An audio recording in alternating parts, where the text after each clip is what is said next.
ready to discuss about figurative speech, of its definition and some examples.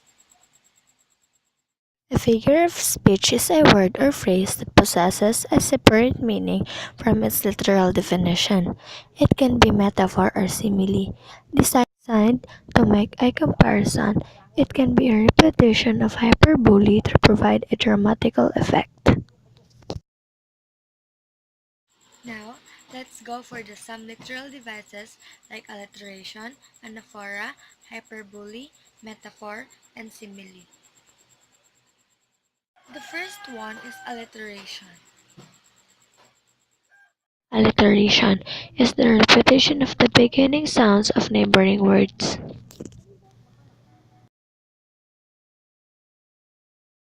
Examples: She sells seashells. Walter wondered where Winnie was. Nick needed new notebooks. The second one is anaphora. Anaphora is a technique where several begin with the same word or words. Examples: I came, I saw, I conquered.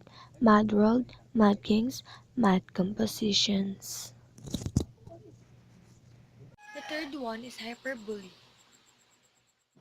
Hyperbole uses exaggeration for emphasis or effect.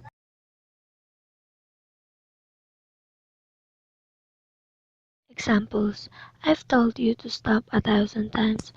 I could do this forever. The fourth one is metaphor. Metaphor makes a comparison between two unlike things or ideas. Examples: Heart of stone, time is money. The world is a stage. And lastly is the simile. Simile is a comparison between two unlike things using the words like or as. Examples: Eat like a pig, as wise as an owl, like peas in a pod. Now, let's discuss one of the rhetorical devices like assonance. Assonance is the repetition of vowel sounds in words that are close together. The sounds don't have to be beginning of the word. Examples: You, uncertain resting each purple curtain. I, from what I've tasted of desire, I hold with those who favor fire. Now, let's learn about euphemism. Euphemism is a mild, indirect, or vague term that often substitutes a harsh, blunt, or offensive term. Examples: letting you go instead of firing you, economical with the truth instead of liar, passed away instead of died. Now, let's discuss irony. Irony occurs when there is a marked contrast between what is said and what is meant, or between appearance and reality. Examples: How nice! She said I told her I had a work all weekend. A traffic cop gets suspended for not paying his parking tickets. Now, let's learn about oxymoron or oxymoron. An oxymoron is two contradictory terms used together.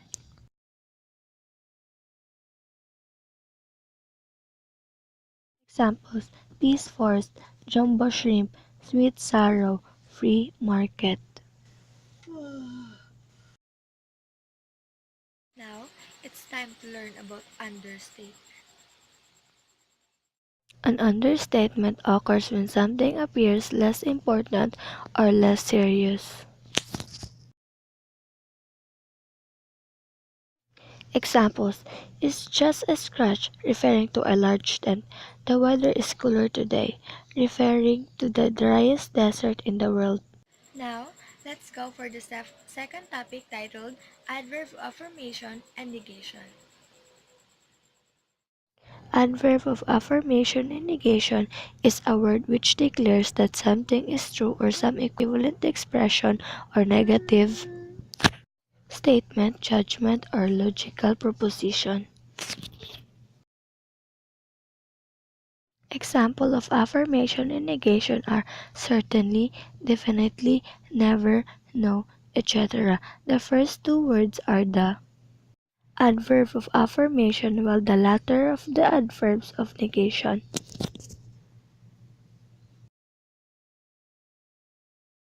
Now, let's go for the what is the difference between adverb of affirmation and adverb of negation. Consider the sentence I will definitely do that. Word definitely affirms that the listener, the speaker, is going to do the task, which is being talked about. Definitely is therefore an adverb of affirmation. Consider another sentence. I will never do that. In the sentence, never negates that the sentence by telling the speaker is not going to do the particular task. Never is therefore an adverb of negation.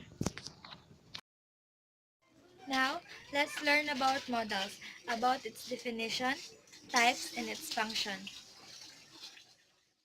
A modal verb is a type of verb that is used to indicate modality, that is likelihood, ability, permission, request, capacity, suggestion, order, and obligation, and advice, etc. They always take base from the verb with them. Example include the English verb can, could, may, might, must, will, would, and shall, should. In English and other Germanic language, modal verbs are often distinguished as a class based on certain grammatical properties. Now, let's discuss the function of modals.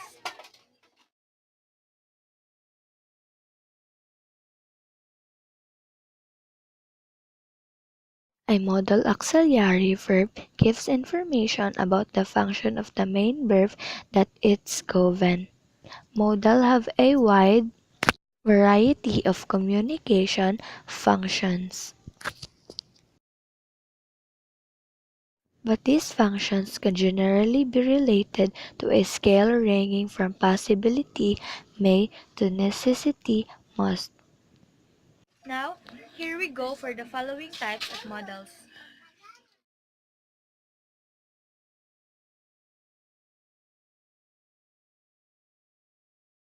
The first type is epistemic modality, the second is theonic modality, and the third one is dynamic modality. Now, let's go for the first type of modals they called epistemic modality.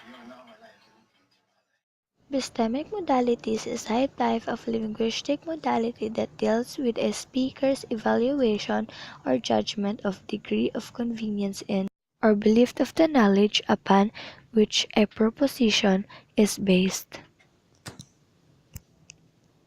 In other words, epistemic modality refers to the way speakers communicate their dams, certainties, and guesses and modes of knowing.